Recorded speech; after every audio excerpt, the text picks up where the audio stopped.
Hello everyone, and welcome back to another episode of Real Film Talk. My name is Braunlich. Now sit back, grab some snacks, and enjoy the review. Today, we'll look at Dreamworks' attempt to cash in on their beloved franchise, or it's just a promotion for their new theme park. I don't know about you guys, but my money is on the latter. We will be reviewing the live-action How to Train Your Dragon. Here is my reaction for the trailer. Let us once again embark on the same journey. 15 years later. Wait a minute. 15 years? That doesn't sound right. Oh, I do not like how that works. Okay, all right, we're just gonna ignore Father Time for right now. No, just stop, okay? Let us watch the live action How to Train Your Dragon.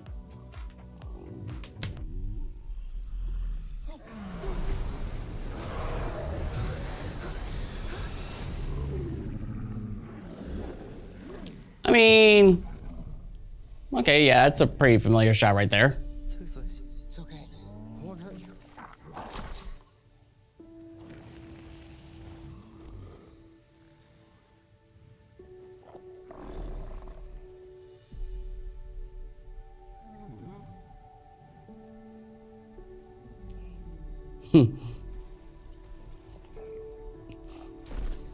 Okay, I mean, it looks pretty similar.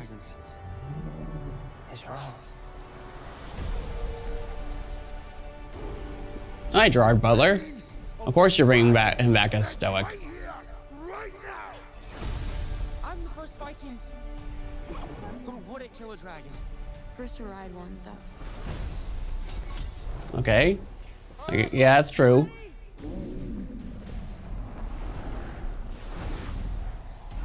Nice. Come on. Yeah, look at us. That would be pretty cool to see in IMAX, I won't lie. Or 3D, either one works.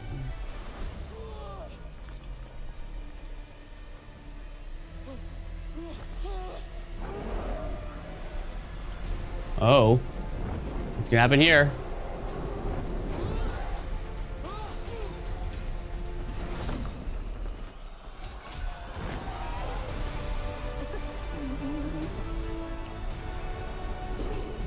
You have something none of us have. I don't know, guys. This is I feel like I've seen this before.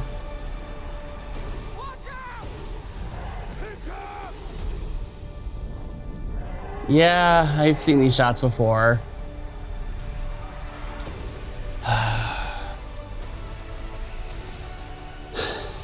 Nope, just remain calm. It's okay.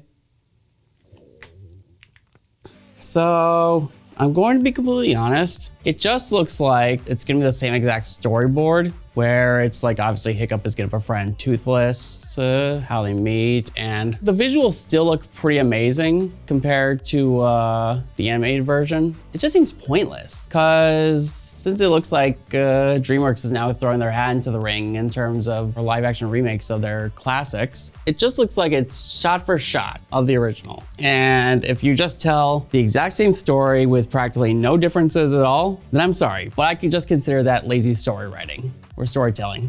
There could potentially be some silver lining into this. Maybe the advertisement is just trying to fake us out here. I really like the How to Train Your Dragon movies. I think it's easily one of the best trilogies out there. In fact, I think it might be the only, well, it is the only DreamWorks trilogy since some other classic properties have to expand on that. The one trilogy from DreamWorks where all of them are really, really good. And I think they each get better with each one, personally. Yeah, I think How to Train Your Dragon is easily one of the best animated movies to come out in recent memory. In fact, I think you could say, even though the story itself is pretty much a by the numbers of what you would see from a story like this, where there's the awkward teen whose father wants him to follow in his footsteps, but he doesn't want to. Like, you've seen that story before. How to Train Your Dragon made it so charming and unique in its own way, when that makes me appreciate it all the more. So I will go watch the live action version of How to Train Your Dragon, and I will also rewatch the animated version. After all that,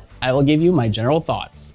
How to Train Your Dragon is directed by Dean Dubois, who is also a director from the animated version, and stars Mason Thames, Nico Parker, and Gerard Butler. As an ancient threat endangers both Vikings and dragons alike on the Isle of Berk, the friendship between Hiccup, an inventive Viking, and Toothless, a Night Fury dragon, becomes the key to both species forging a new future together. Before I share my thoughts on this movie, I should probably give you my thoughts on the original How to Train Your Dragon. I remember seeing the promotion for it for the first time and really had no interest at all. I thought it looked bad and it wouldn't do well. I ended up watching it years later, and my main thought is I should have seen it in theaters because it's really darn good. The story itself is pretty cliched, but the animation is amazing to look at and the characters are so charming and likable, I was willing to look past these cliches. Now looking at this remake, I had mixed opinions on it. One of the reasons being it's yet another remake that won't capture the magic of what made the original special. I held off on seeing it for a while, and when I finally got around to watching it, I can honestly say it's pretty much scene for scene, line for line remake of the original with a few new details added, but thankfully those details still honor the story. I will say though, even though it's almost exactly like the original, some of the scenery in live action was fun to look at, especially when Hiccup and Toothless were flying for the first time. This is one of the scenes that made me wish I saw it in theaters and in 3D too. I thought the acting, for the most part, was decent. I know we all recognize Jay Baruchel as Hiccup. Have to give some credit though to Mason Thames. With what he was given, he just took it and ran with it. Now on the other hand, we got Nico Parker as Astrid. I don't know if this was direction or production, but she did not come across as believable at all. Her delivery and facial expression basically just said, yeah, I'm only gonna give 50% in this. Now let's talk about some of the few differences in this remake, because thank goodness this isn't completely shot for shot. For starters, like a lot of people mentioned, we get some more character from Astrid. We get a little bit of her backstory and what she came from and what she's fighting for. In this remake, we get the same thing for Snotlout. He's seeking approval from family and really wants them to acknowledge what he's trying to accomplish. I also feel like we talk more about Hiccup's mother more in the remake. Not a lot, but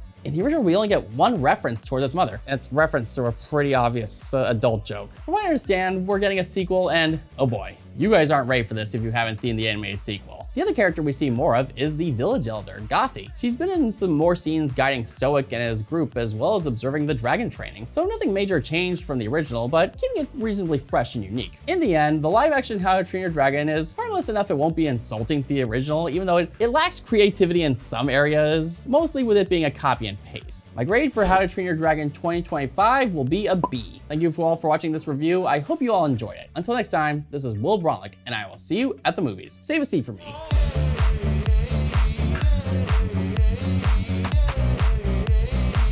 For over 40 years, SCM has been the voice of our town, bringing us together through local programming, education, and live broadcasts. SEM isn't just about television. It's about empowering our community, ensuring our voices are heard during government meetings, and celebrating milestones like our high school graduations. But today, SEM faces a challenge. Our funding structure is based on television subscriptions. And it's no secret, people have been cutting the cord. With a shift to internet-only subscriptions, SEM receives less revenue, even though all our programming is freely available online. We need your support. We need your support. We need your support. We need your support. We need your support. Your donation can make a difference. It will ensure that SCM remains open, continues to educate our youth, and keeps our community informed. Thanks to SCM, I've been honing my creative skills, helping me work towards my college degree. SCM is crucial for keeping our community connected. SCM isn't just here to broadcast local events.